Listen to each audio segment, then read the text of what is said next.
Bien, entonces ahora vamos a continuar con disnatremias, ¿cierto? Las alteraciones de la concentración plasmática de sodio.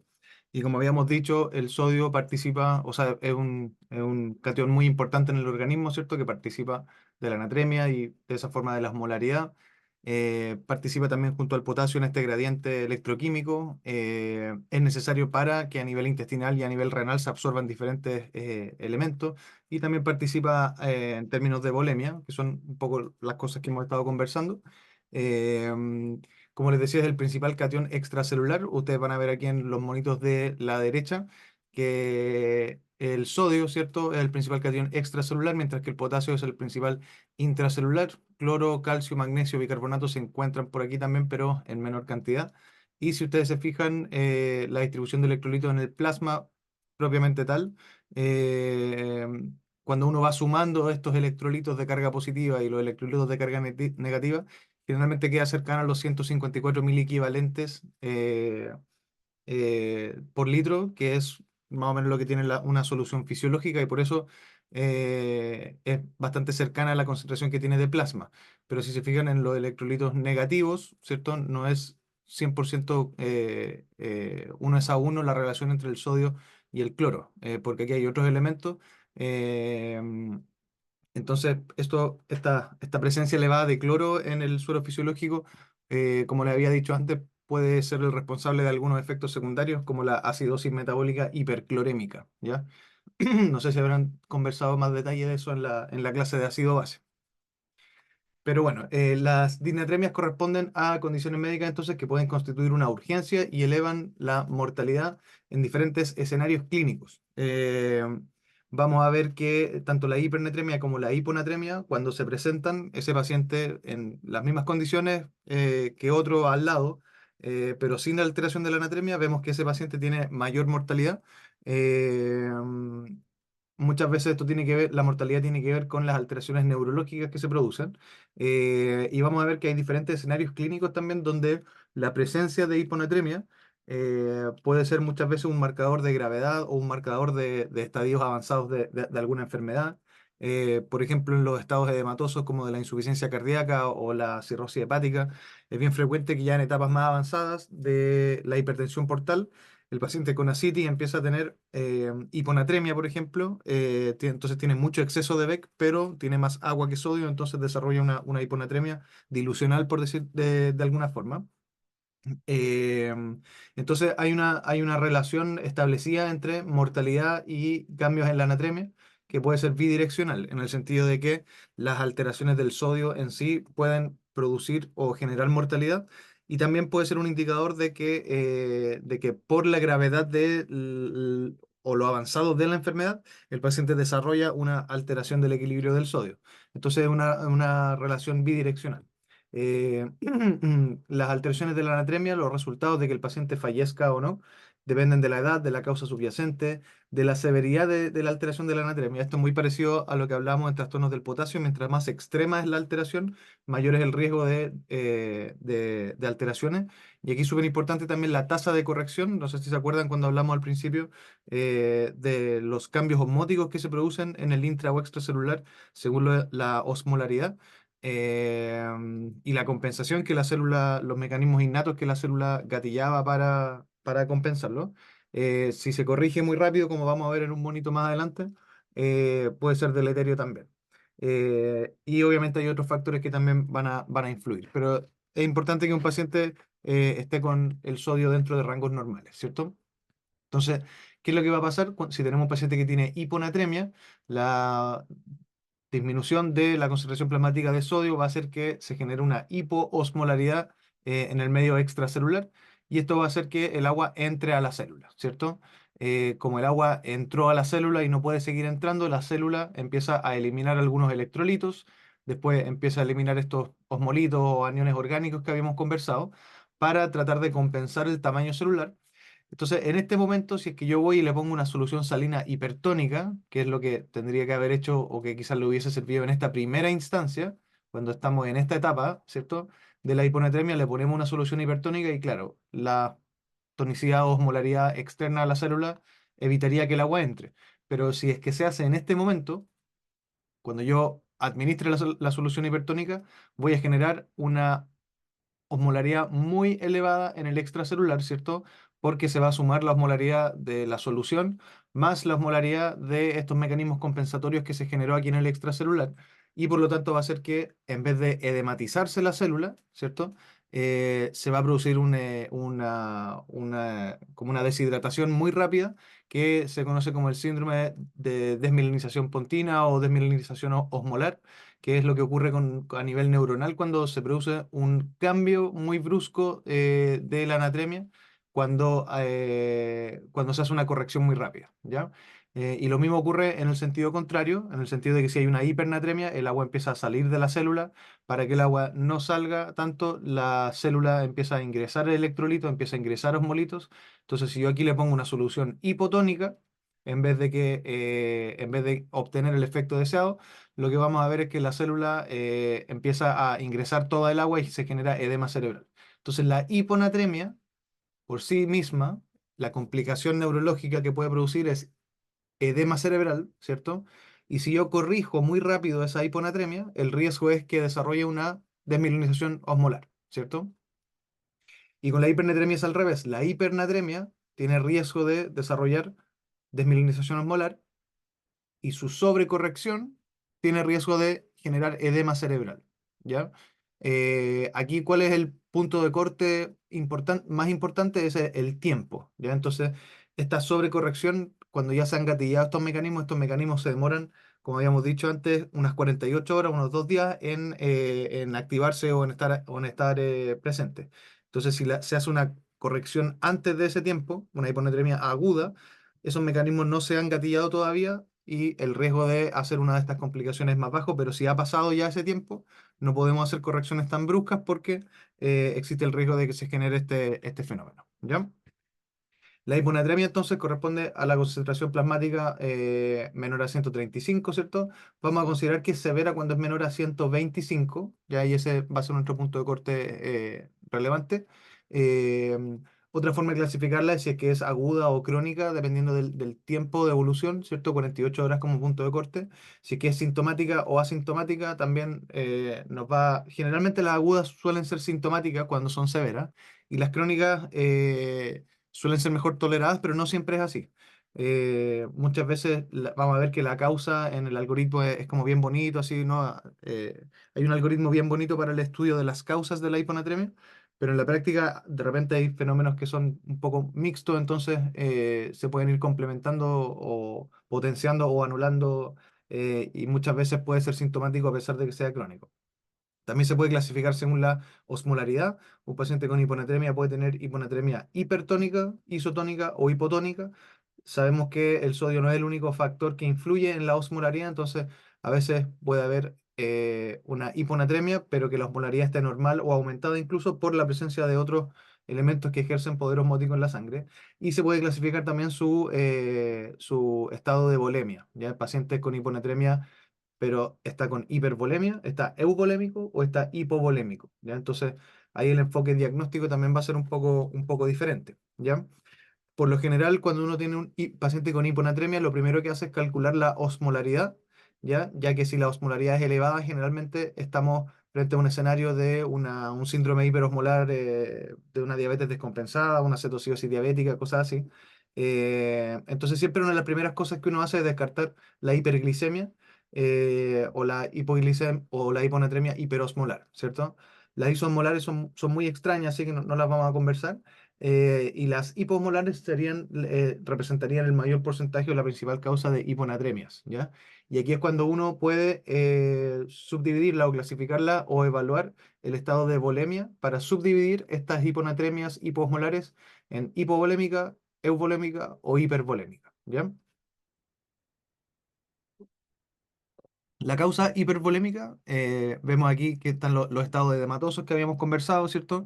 La insuficiencia cardíaca, daño hepático crónico, el síndrome nefrótico. Generalmente con el examen físico uno puede pesquisar estos signos de hipervolemia. Eh, por el otro lado tenemos la hiponatremia hiposmolar hipovolémica, ¿cierto? Que en el fondo corresponde a pérdida de agua y sodio a través de alguna vía, renal o extrarrenal. Y en este caso, generalmente paciente también puede manifestarse con síntomas o clínica o un cuadro clínico de deshidratación. Eh, si el examen físico o si en la evaluación de la volemia o del estado de Beck del paciente, el paciente pareciera estar euvolémico, aquí también ya tenemos un escenario clínico que es importante conocer, que es el síndrome de secreción inadecuada de ADH, ¿ya? Entonces, cuando les hablen a ustedes de hiponatremia euvolémica, siempre ahí se tiene que prender la alarma. Ah, esto puede ser un síndrome de secreción inadecuada de ADH. Y la otra alternativa o diagnósticos diferenciales son la polidipsia y la potomanía. Bien. Ahora, yo les decía que la estimación del VEC, como para saber si es hipovolémica, euvolémica o hipervolémica, la estimación del VEC se puede hacer con el examen físico, pero el examen físico es cuando, claro, cuando hay signos de sobrecarga es bastante más fácil, pero diferenciar entre euvolémico o hipovolémico, no, el paciente se ve bien, no, parece que está euvolémico, no, mira, parece que se ve un poco deshidratado. De repente eso no es tan fácil. Entonces, para esos efectos, para yo establecer el estado de Beck, más que fijarse solamente en el examen físico, uno lo hace en base a la medición de la osmolaridad urinaria y de los niveles de sodio en la orina para evaluar el Beck, como lo vamos a ver en un algoritmo que viene más adelante. ¿Ya? Súper importante, como les decía, mencionar la secreción inadecuada de ADH, que corresponde a una situación en la que no se logra suprimir la secreción de ADH por feedback negativo, generando entonces una orina concentrada de mayor osmolaridad. Estos pacientes hay activación de la ADH, ¿cierto? Pero a diferencia de lo que habíamos conversado antes, que era secundaria a un estímulo, o sea, era una activación adecuada, en este caso está ocurriendo en ausencia de este estímulo fisiológico, ¿ya? Entonces se empieza a producir mayor activación de la antidiuresis, la orina se concentra, y lo habitual es que estos pacientes tienen osmolaridad urinaria mayor a 100, ¿ya? Entonces, si hay activación de ADH, ya sea adecuada o inadecuada, esto se va a reflejar al nivel de la osmolaridad urinaria con osmolaridad urinaria mayor a 100, ¿ya? En estados de hipovolemia también hay activación de ADH, ¿ya? Entonces, que la osmolaridad urinaria sea mayor a 100 no significa que es una secreción inadecuada, significa que hay activación del ADH. Entonces, un paciente que tiene un déficit de Beck también va a tener la osmolaridad urinaria mayor a 100. Entonces, ese parámetro en este momento no me sirve para diferenciar, por ejemplo, una hiponatremia euvolémica de hipovolémica. Entonces, ¿cómo voy a saber yo de cómo vamos a estar hablando de euvolemia? Generalmente porque el sodio urinario está mayor a 40. Si es que hubiese un estado de hipovolemia, entonces el riñón debiese estar reabsorbiendo más sodio, ¿cierto? Activando los niveles de aldosterona también, una activación global secundaria a la hipovolemia. Y eso hace que se retenga más sodio. Entonces, si la molaridad urinaria es mayor a 100 y el sodio urinario es menor a 40 o menor a 20, por ejemplo, eso claramente me está diciendo que hay un déficit de Beck, ¿ya? Entonces, si el sodio urinario, por otro lado, está mayor a 40 y obviamente el paciente no usa diuréticos que boten sodio por la orina, entonces eso es un requisito también para decir, ah, ya, entonces el paciente está euvolémico, ¿ya? Si el sodio urinario está bajo, yo digo, entonces al paciente le falta volumen, está hipovolémico y no voy a pensar en un diagnóstico de SIAD. La secreción inadecuada de ADH también se produce muchas veces hipouricemia y esto tiene que ver con una menor reabsorción tubular del ácido úrico. Entonces esto es un elemento, un hallazgo de laboratorio que puede apoyar el diagnóstico, ¿ya? Otro pilar diagnóstico, otra cosa que uno tiene que pensar cuando tiene un paciente con hiponatremia euvolémica es que puede haber una insuficiencia suprarrenal o un hipotiroidismo de por medio. Entonces, uno de los criterios diagnósticos que se le podría agregar a esta diapositiva es que hay que descartar siempre que no haya un hipocortisolismo o un hipotiroidismo que explique la hiponatremia. Esta tablita muestra eh, algunas causas de SIAD, ¿ya? Entonces, ¿por qué un paciente desarrolla secreción inadecuada de ADH? Vamos a ver que la secreción inadecuada de ADH en la columna de la derecha se ven varios medicamentos que pueden producirla y esta suele ser una de las causas más frecuentes. El uso de antidepresivos, inhibidores de la recaptura de serotonina, por ejemplo, el uso de antipsicóticos como la quetiapina, anticonvulsivantes, fármacos que actúan a nivel del sistema nervioso central, por lo general, Pueden producir secreción inadecuada de ADH, algunos fármacos antineoplásicos también. Aquí una serie de otros medicamentos. Entonces, siempre considerar la causa medicamentosa como causa de SIAD. Y por otro lado, también el SIAD se presenta frecuentemente cuando hay enfermedades pulmonares, ¿ya? Desde una neumonía hasta una neumotórax, cualquier patología o afectación a nivel pulmonar puede favorecer la aparición de secreción inadecuada de ADH. Aquí abajo aparece, por ejemplo, una producción ectópica de ADH que ocurre en algunos tipos de cáncer pulmonar.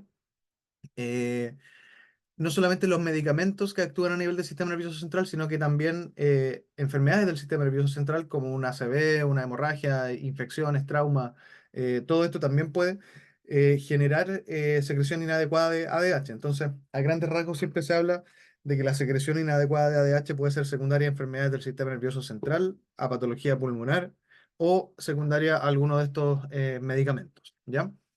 Em, Hay otros escenarios, aparte de la secreción inadecuada de ADH, donde el paciente puede tener hiponatremia y parecer clínicamente euvolémico o con estos parámetros urinarios que yo les mencionaba, aparecer euvolémico, que son los que aparecen aquí mencionados. La hiponatremia aguda dilucional, la polidipsia primaria, el cerebro perdedor de sal, ya que es una entidad que ahí la vamos a mencionar. Aquí se me olvidó traducirlo y se me corrió ahí el esta de acá, pero no importa. Y el otro diagnóstico diferencial es el reset osmostat, ¿ya? Entonces, la hiponatremia dilucional es una condición que generalmente produce una hiponatremia aguda sintomática que se produce generalmente en contextos de consumo de éxtasis, ¿ya? Esa es como la principal causa y generalmente corresponde a una intoxicación por agua, ¿ya? Así es como se define principalmente. Entonces, estos pacientes, una persona, por ejemplo, se consume éxtasis, se intoxica con agua porque le dan muchas ganas de tomar agua, toma agua, pierde la noción quizás de cuánta agua tomó, se toma 5 o 6 litros de agua en pocas horas y eso puede tener un efecto dilucional, ¿cierto? Que genera una hiponatremia sintomática eh, y que clínicamente va a parecer euvolémico. Otros escenarios donde esto ocurre también es en contexto de maratones o atletas en contexto de ejercicio, donde también se pasan para el otro lado con la hidratación, se sobrehidratan. Y también en estas cosas que de repente aparecen ahí en TikTok o qué sé yo, de concursos de a ver quién toma más agua, puede ocurrir lo mismo, una hiponatremia aguda dilucional, ¿ya? La polidipsia primaria es una condición que generalmente aparece en pacientes que tienen alguna condición psiquiátrica, como por ejemplo los pacientes con esquizofrenia, como aparece aquí abajo. Y estos pacientes por algún motivo andan consumiendo agua y andan siempre con ganas de tomar agua. En algunos casos puede haber estos pacientes psiquiátricos, como también usan muchos de estos medicamentos antipsicóticos. Uno de los es un diagnóstico diferencial importante en el SIAD, pero generalmente en el SIAD no hay poliuria, a diferencia de la polidipsia primaria. Eh, los pacientes que tienen polidipsia primaria y no hay secreción inadecuada de ADH pueden tener la osmolaridad urinaria menor a 100, ¿ya? Entonces ahí ese podría ser un marcador que nos podría servir para diferenciarlo. Clínicamente se ve euvolémico, eh, tiene esta hiponatremia, ¿cierto? Pero tiene la osmolaridad urinaria menor a 100. Tenemos esta condición de cerebro perdedor de sal, ¿cierto? Que se ha descrito en patología intracranial de diferentes tipos. Entonces aquí también es un escenario donde dijimos que se podía producir una secreción inadecuada de ADH como causa de la hiponatremia. Y en estos pacientes también puede haber, donde ha habido esta patología intracranial después de un traumatismo encefalocraniano, por ejemplo, ahí es donde frecuentemente se puede producir este cuadro, pero se puede diferenciar porque en este caso los pacientes más que estar euvolémicos tienden un poco a la depresión de volumen, ¿ya? Entonces tiende a haber mayor natriuresis, mayor eliminación de sodio y menor activación simpática y eso hace que, a diferencia del SIAD donde hay una euvolemia, el paciente en estos casos puede tender a la hipotensión ortostática, tener un páncreas elevado, También puede tener una excreción urinaria aquí no me acuerdo qué es lo que significa la A, pero es mayor al 10%. Voy a revisar qué es lo que significa y les cuento. Y el Reset Osmostat, todas estas patologías que les estoy mencionando son muy, muy poco frecuentes por si acaso. Todos estos cuadros diagnósticos diferenciales, si ya el SIAD es relativamente frecuente, pero estos cuatro cuadros son poco frecuentes. Eh, y el Reset Osmostat corresponde a una condición en la que como que el set point de osmolaridad sobre el cual se empieza a producir la ADH está modificado y está anormalmente bajo. Entonces, en estos pacientes lo que ocurre es que se genera un nuevo como punto de corte, pero suele ser una hiponatremia crónica asintomática, que muchas veces es un hallazgo de laboratorio solamente, entonces también hay que diferenciarlo ahí, porque una persona puede vivir con esto y quizás no generar ninguna alteración, a diferencia de un SIAD, que eso sí quizás va a requerir algún tipo de tratamiento por el riesgo de ser sintomática o las complicaciones que puede tener. Entonces, cuando tenemos un paciente con hiponatremia, va a ser súper importante en primera instancia si es que el paciente definir la osmolaridad, ¿cierto? Si es una hiponatremia hipotónica o hiposmolar. Eh, lo primero que queremos saber es si es que tiene síntomas o no tiene síntomas, porque si es que tiene síntomas, independiente de la causa, vamos a requerir quizá un tratamiento inmediato con una solución hipertónica, que generalmente es fisiológico al 3%. Eh, y si el paciente no tiene síntomas, nos podemos tomar un poco más de calma en la evaluación diagnóstica etiológica. Aquí es súper importante que cuando se midan estos exámenes, cuando yo le mida el sodio urinario, cuando yo le mida la osmolaridad urinaria, que todo esto sea antes de haber iniciado la fluidoterapia. Si yo tengo un paciente con hiponatremia, pero que ya lleva 2 días de suero, o qué sé yo, eh, la interpretación de todos estos exámenes va a ser mucho más difícil porque ese paciente ya está recibiendo y su riñón está manejando el sodio y el agua que le estamos administrando y eso va a alterar el resultado de todos estos exámenes. También es importante que esté sin el uso de diuréticos, porque si está usando diuréticos, también vamos a tener que aumentar la excreción de sodio y la osmolaridad. Ya, entonces, lo primero que vamos a ver es cómo está la osmolaridad. Si está mayor a 100 significa que hay activación de ADH, que puede ser adecuada o inadecuada, ¿cierto? Y si la osmolaridad es más baja de eso, vamos a pensar en lo de la polidipsia primaria, ¿cierto? O estas otras condiciones que aparecen aquí mencionadas. El sodio urinario cuando es bajo, menor a 20, menor a 30, menor a 40, bajo, significa que hay hipovolemia, ¿cierto? Y ahí ya tenemos que considerar todas las causas de hiponatremia hipovolémica que habíamos mencionado. Significa que hay pérdidas renales, pérdidas extrarrenales.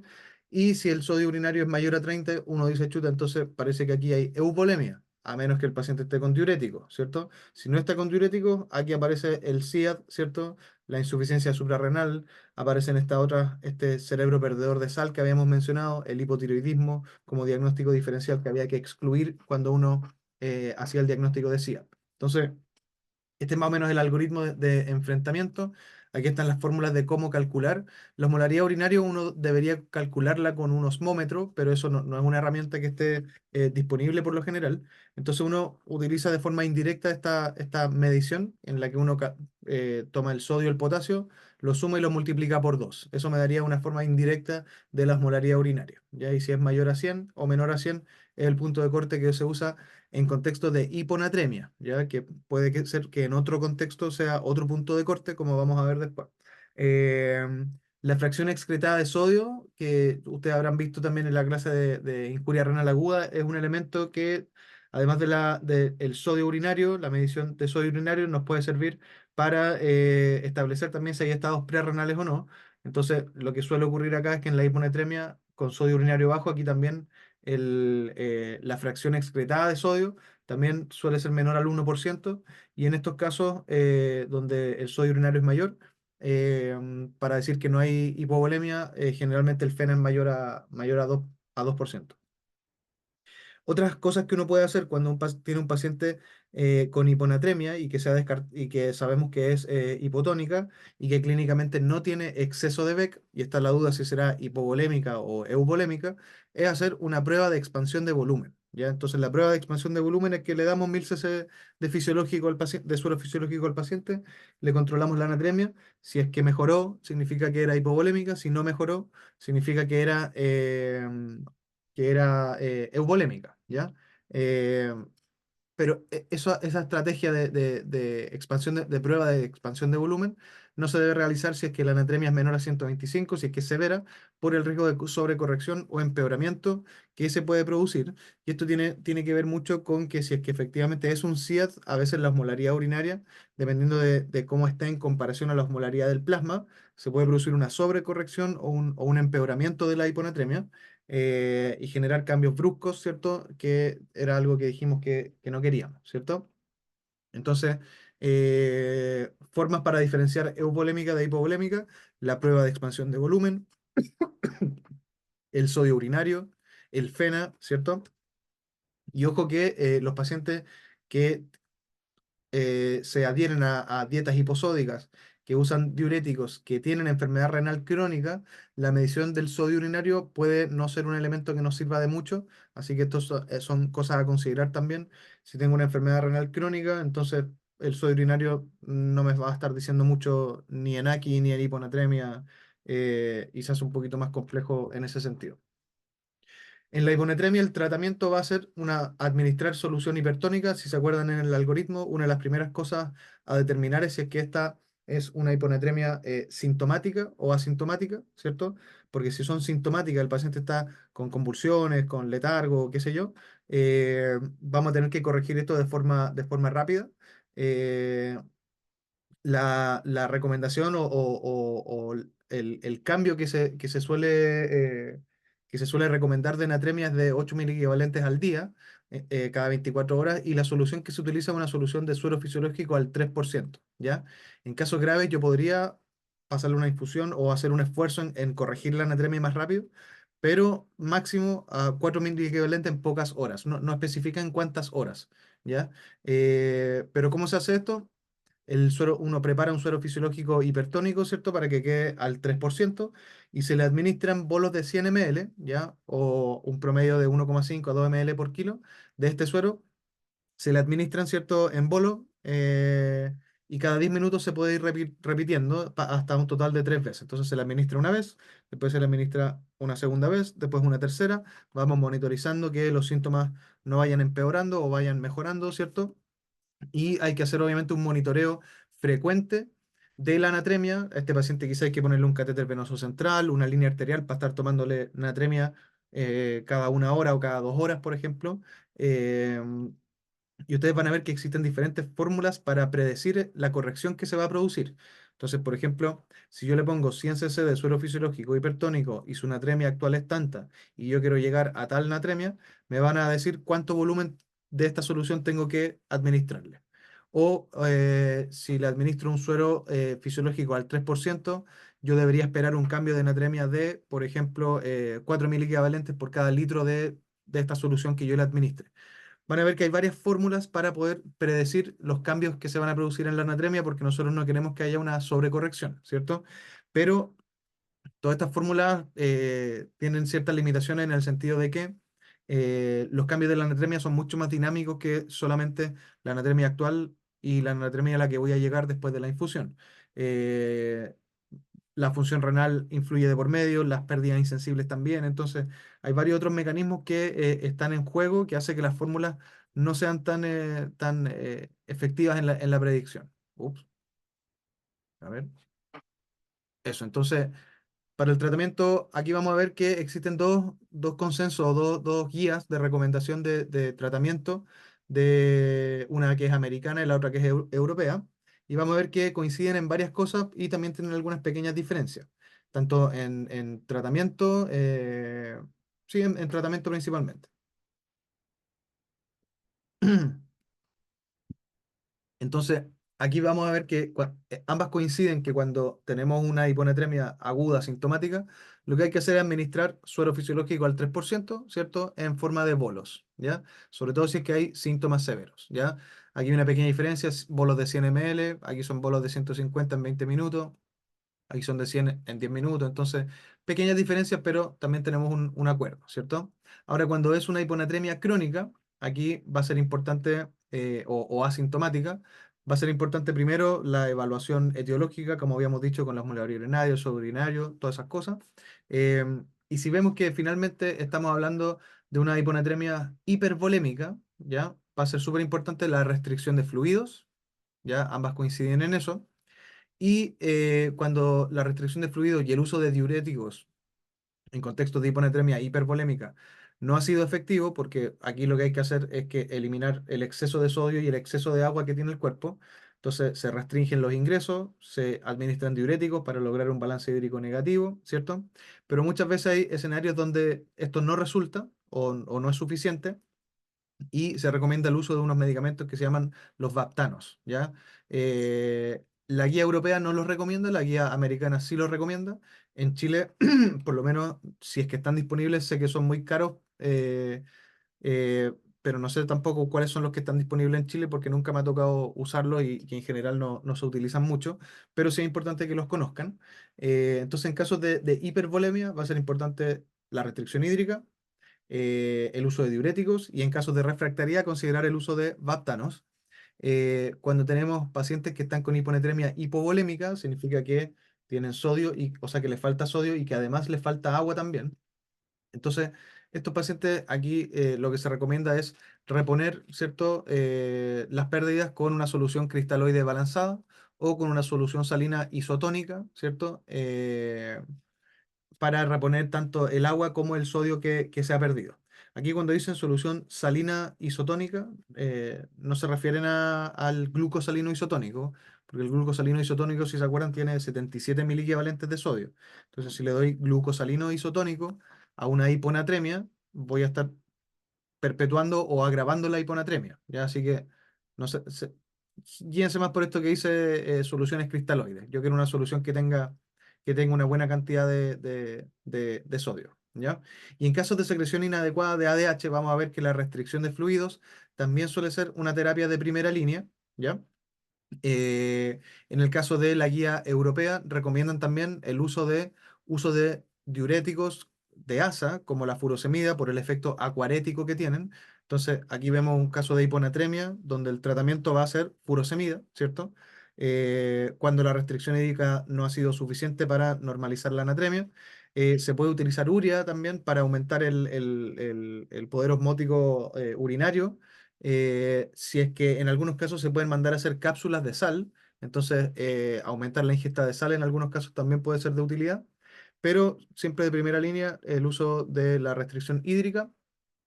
En el caso de la guía americana, recomiendan la urea, los baptanos y la demeclociclina, que vamos a ver que también tiene un mecanismo de acción similar a los baptanos, ¿ya? Aquí, en el caso de la guía europea, no recomiendan el uso, no se pronuncian en relación a los baptanes y recomiendan en contra del uso del demeclociclina. Vamos a ver después que esto tiene que ver principalmente con un tema de precios, ¿ya? Eh, el uso de demenociclina y de baptanes. Bien, eso. Y lo otro que es importante es que las tasas de corrección, si se fijan aquí, las tasas de corrección en la guía americana también tienden a ser un poco diferentes. No ponen, ellos ponen un límite en 10 mientras que los americanos ponen un límite en 10-12. Entonces, es una pequeña sutileza, pero en el fondo igual el concepto es que el límite sería cercano a 0,5 miliequivalentes por litro hora, ¿ya? Entonces eso te da, en 24 horas te daría 12 si no me equivoco, en este momento. Eso. Ya, entonces aquí está lo que les decía, el tratamiento del CIAD, ya, o qué hacer en caso de una hiponatremia euvolémica cuando la restricción hídrica no funciona, los polvitos de urea, las tabletas de sal, el uso de diuréticos, ¿cierto? Tolvaptan es uno, está el tolvaptan, el conivaptan, hay varios vaptanos, ¿cierto? Que lo que hacen es que son antagonistas directos del receptor de vasopresina, entonces son anti-ADH, ¿cierto? Entonces sirven mucho en estados donde hay, eh, donde hay secreción inadecuada de ADH. Y se ha visto también que en estado de hipervolemia, en estos pacientes que hacen esta hiponatremia hipervolémica refractaria al uso de diuréticos, muchas veces se ha visto que bloqueando también la ADH sirve para normalizar la anatremia. Y existe este otro que era la demeclociclina, que es un antagonista indirecto, ¿ya? Y si se fijan, la principal recomendación en contra es por los precios, ¿cierto? Si bien la demeclociclina es un poco más barata, tiene algunos efectos secundarios como la fotosensibilidad y la nefrotoxicidad. Entonces, tampoco hay una recomendación uniforme al respecto, no así con la restricción hídrica y, por ejemplo, como terapia de segunda línea, el uso de urea, alternativas seguras como el uso de diuréticos o de sal. A mí en este caso, por lo menos, me gusta más la recomendación de las guías europeas. ¿Qué más? Eso, bueno, eso con hiponatremia. En el caso de la hipernatremia ya es cuando tenemos concentraciones sobre 145. Hablamos de severa, hay diferentes, algunos sobre 160, otros sobre 165, pero aplica el mismo concepto de que a mayor alteración, mayor gravedad, y es una alteración frecuente en pacientes en servicio de urgencia, en pacientes hospitalizados, en pacientes de UCI, ¿cierto? Y también su corrección, su sobrecorrección su sobrecorrección puede generar estos efectos deleterios que habíamos conversado al principio, y también el no tratarla también tiene sus manifestaciones clínicas y sus consecuencias. Entonces, aquí nuevamente es importante el tema de la tasa de corrección, la magnitud de la alteración, si es que hay o no hay síntomas presentes, el enfoque similar al de la hiponatremia en ese sentido. Entonces, se clasifica según severidad, ¿cierto? Aquí hablan de severa sobre 155, habíamos dicho que para algunos era sobre 160 o 165. Eh, Aguda o crónica, y también euvolémica, hipervolémica o hipovolémica. Vamos a ver que los síntomas o las manifestaciones clínicas van a tener que ver con la esfera cognitiva principalmente. Tanto la hiponatremia como la hipernatremia pueden tener síntomas similares. Después ustedes revisan la tablita con detalle, pero tiene que ver con compromiso de conciencia. El paciente empieza a comprometerse desde el punto de vista cuantitativo, cualitativo también. Pueden incluso aparecer convulsiones, que ya es como la manifestación más extrema de las disnatremias, eh, pero todo enfocado principalmente a la esfera neurológica, ¿ya? La hipernatremia se produce porque hay acumulación de solutos, o sea, hay más sodio hay mayor aporte de sodio de lo que debería haber. Acuérdense que el sodio es, lo que tenemos de sodio es lo que está dando vuelta ahí en el extracelular, ¿no? Y en el intravascular no tenemos un almacén intracelular que nos permita regularlo con mayor fineza. Entonces, las cargas de solutos, en este caso, pueden contribuir a generar hipernatremia. A diferencia, por ejemplo, de lo que pasaba con el potasio, que es muy raro que una persona consuma mucho potasio y le dé hipercalemia. Aquí quizás sí podría ocurrir. Y por otro lado está la pérdida de agua libre, ¿cierto? Que puede ser por vía renal o extrarrenal. Como causa de hipernatremia, se está perdiendo más agua que sodio, ¿cierto? Y el clásico ejemplo de esto es la diabetes insípida, ya que es como lo contrario a la secreción inadecuada de ADH. Entonces la hipernatremia se clasifica en hipervolémica, en euvolémica, en hipovolémica, según el estado de Beck, como habíamos conversado. La hipovolémica es porque el paciente está perdiendo agua y sodio, pero en este caso más agua que sodio, entonces se genera la hipernatremia, ¿cierto? Por vía renal o por vía extrarrenal. De la hipernatremia euvolémica, en caso de hiponatremia teníamos el SIED y aquí tenemos la diabetes insípida, ¿cierto? Que también es una entidad que vamos a conversar un poco. Y en el caso de la hipervolémica generalmente es una intoxicación por cloruro de sodio porque el paciente por algún motivo tuvo una ganancia de sodio muy importante. Esto no es frecuente y cuando se da, generalmente es por exceso de suero fisiológico, ¿ya? Entonces el paciente puede desarrollar hipernatremia porque las soluciones que le estamos administrando tienen más sodio de lo que tiene su plasma. Muchas veces administramos otros medicamentos, otras sustancias que también tienen sodio, como por ejemplo el bicarbonato. Cuando le damos infusiones de bicarbonato, también estamos dando sodio, entonces un efecto secundario ahí es la hipernatremia. En el esfuerzo de corregir una hipocalemia, y le vamos a dar suero, y le vamos a dar suero fisiológico, también le vamos a estar aportando más sodio, entonces se puede producir una ganancia de sodio y vemos entonces que la ganancia de sodio como mecanismo de hipernatremia tiende a estar causado generalmente por situaciones iatrogénicas, ¿ya? Pero también puede ser por pérdida de agua, ¿cierto? en contextos de euvolemia, hipovolemia. Aquí aparece un listado de causas, ¿cierto? Pero lo importante a considerar es que esta pérdida puede ser por vía renal o sea, perdón, por vía extrarrenal o por vía renal, ¿ya? Entonces aquí ustedes después revisan un poquito más detalle las causas, pero todo tiene que ver con mayores pérdidas de agua que de sodio, y por eso la diabetes insípida es como el clásico ejemplo. En la diabetes insípida hay un déficit parcial o total de la secreción o síntesis de ADH, y como hay una deficiencia de ADH, eso hace que el riñón no pueda absorber el agua, ¿cierto? Entonces, estos pacientes generalmente pierden cantidades elevadas de agua a través de la orina. Entonces, un primer dato clínico es que tienen poliuria.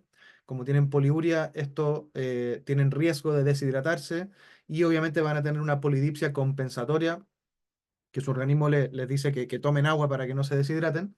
Entonces, cuando el paciente está consciente y tiene acceso al agua, generalmente estos pacientes no desarrollan hipernatremia, ¿ya? Porque si bien están perdiendo harta agua, eh, son capaces de compensarlo en la medida que tienen los mecanismos de sed y el acceso al agua indemne, ¿ya? Pero si eso no ocurre, el paciente probablemente va a perder agua y desarrolla la hipernatremia porque no hay nada que lo esté compensando. Estos pacientes suelen tener osmolaridad urinaria baja. Un paciente que está con ese grado de poliuria y que tenga osmolaridad urinaria menor a 300 miliosmoles por kilo, se considera que la osmolaridad urinaria está baja, ¿ya? Eh, Uno podría pensar también que estos pacientes tienen niveles bajos de ADH, pero como habíamos dicho, el ADH es altamente variable dentro del día y de diferentes estímulos. Así que se ha visto que la copeptina, que es un fragmento como de la proenzima de la ADH, o sea, de la prohormona, puede servir para diferenciar entre una diabetes insípida central o nefrogénica, ya que existen algunas causas que pueden dañar la hipófisis y por eso producir déficit de ADH, o causas renales, ¿cierto? Como principalmente enfermedades renales propiamente tal, como el mieloma múltiple, por ejemplo, de la esfera hematológica, a veces puede producir, en contexto de la hipercalcemia y el daño renal que produce, diabetes insípida. De los medicamentos, el uso de litio es súper importante porque el litio es un medicamento que se asocia mucho a diabetes insípida. Eh, y finalmente, para confirmar una diabetes insípida, la prueba que se utiliza es el test de deprivación de agua. Se le mide la osmolaridad plasmática y la osmolaridad urinaria al paciente antes de iniciar la prueba, ¿cierto? Y después se le hace una restricción, se le hace una restricción de agua por varias horas, son 6 a 8 horas donde no puede ingerir nada de agua. Lo normal sería que un paciente en ese transcurso de tiempo, genere una concentración de la orina. ¿Ya? Entonces, después de la deprivación de agua, este paciente debiese haberla concentrado porque como no ha ingerido, se va a activar la hormona antidiurética, ¿cierto? Pero si el paciente tiene diabetes insípida, vamos a ver que a pesar de la deprivación de agua, no es capaz de concentrar la orina a más de 300 miliosmoles, ¿ya? Y eso es lo que define en primera instancia la diabetes insípida. La incapacidad, ¿dónde está? La incapacidad, que la osmolaridad urinaria siempre es baja, ¿ya? Pero acuérdense que antes baja hablábamos de un punto de corte de 100, aquí hablamos de punto de corte de 300, ¿ya? Porque estamos en un contexto de poliuria. Entonces, menor a 300, el paciente no fue capaz de concentrarlo, ¿cierto? Y esto nos dice entonces que tiene una diabetes insípida. Pero no sabemos si es de origen central o nefrogénica, o sea, no es capaz de producir la ADH o quizás sí la produce, pero no es capaz de actuar a nivel renal por algún medicamento o alguna patología. Entonces a este paciente se le administra vasopresina, ¿cierto? Un análogo sintético de vasopresina, y si el paciente logra concentrar la orina con esto, significa que lo que tiene es un déficit central, pero que a nivel renal está funcionando. Pero si no logra concentrar la orina después de la administración de vasopresina, estamos frente a una diabetes insípida nefrogénica, ¿ya? Este sería un poco el algoritmo de cómo enfrentar la evaluación de la hipernatremia. Hacemos esta evaluación de volemia y si es que está aumentada, tenemos diferentes escenarios clínicos, ¿cierto? Y la duda que generalmente siempre queda es entre la euvolemia y la hipovolemia. Entonces, si clínicamente no está aumentada, nos vamos a fijar acá en el sodio urinario, ¿cierto? Nos vamos a fijar en cómo está el agua corporal total. Y en base a esto, vamos a ir viendo también cómo está la osmolaridad urinaria, similar a los parámetros que veíamos en la hiponatremia, y vamos a ir viendo que diferentes causas caen en diferentes cuadritos. Pero este es muy similar al cuadrito que habíamos mostrado antes, entonces el enfoque es similar. ¿Qué cosas son importantes en relación al tratamiento de la hipernatremia? Siempre la presencia de síntomas, como habíamos dicho antes. Si tiene síntomas, ese paciente hay que manejarlo de forma urgente.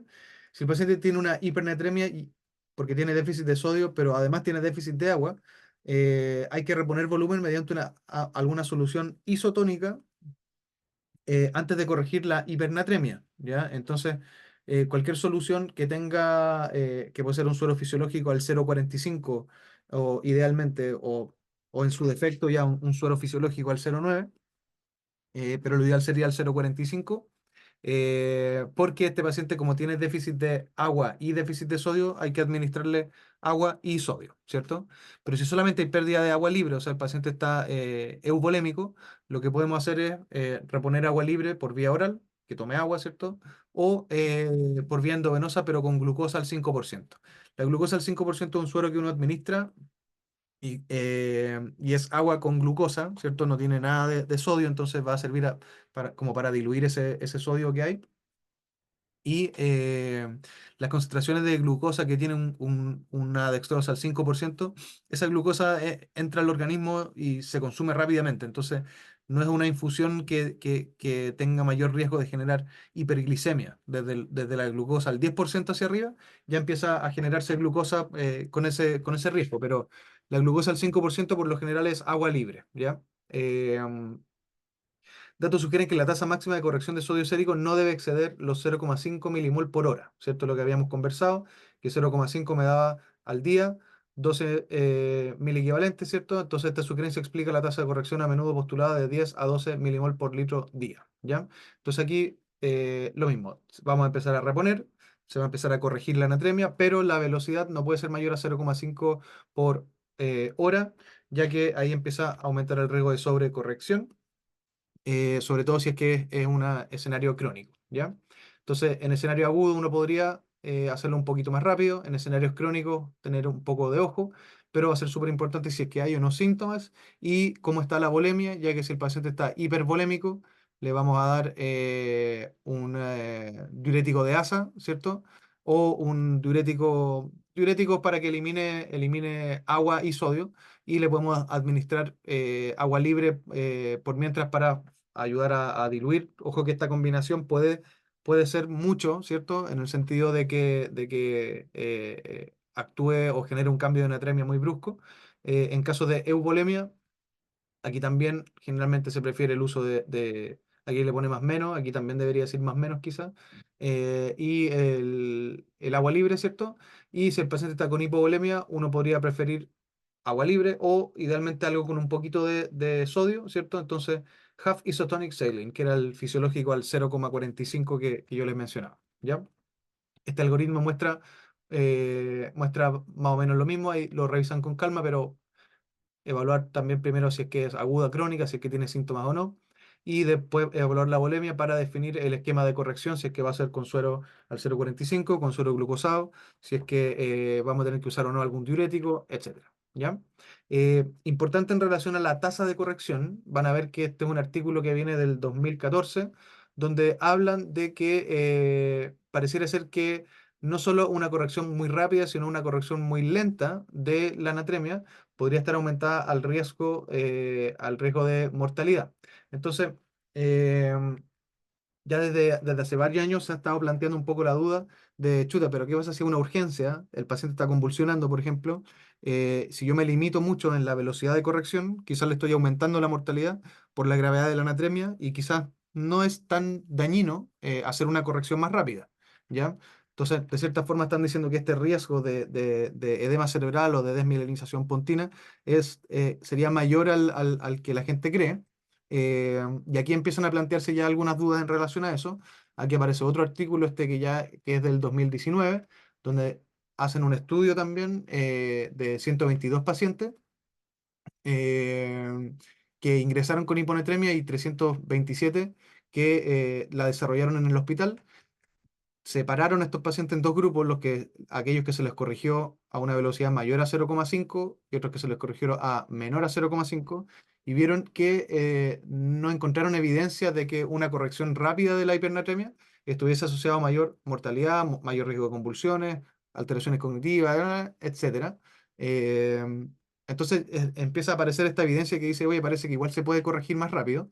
Y el año pasado, sí, esto es del año pasado, aparece este estudio que es uno de los más grandes que ha aparecido en relación a este tema, que tiene que ver con la tasa de corrección y mortalidad por cualquier causa en pacientes con hipernatremia. Entonces, esta misma pregunta clínica que estamos conversando, ¿qué pasa con la tasa de corrección y su asociación con mortalidad en pacientes con hipernatremia severa? En esta cohorte, lo que ellos encontraron es que eh, la tasa de corrección rápida de la hipernatremia se asociaba con hospitalizaciones más cortas y con menor mortalidad en comparación a los pacientes que se les corrigió de forma lenta, sin evidencia de complicaciones neurológicas. Entonces, estos resultados sugieren que los médicos deberían considerar la totalidad de la evidencia cuando consideren las tasas de correcciones óptimas para pacientes con hipernatremia severa. O sea, en el fondo, este artículo como que viene un poco a decirnos que si yo lo corrijo una hipernatremia severa eh, a velocidades de corrección más altas, pareciera ser que el riesgo de complicación neurológica en verdad es mucho más bajo de lo que originalmente se pensaba. Así que algo bien interesante porque esto es bien reciente también, publicado del año pasado. Eso, ahí estamos.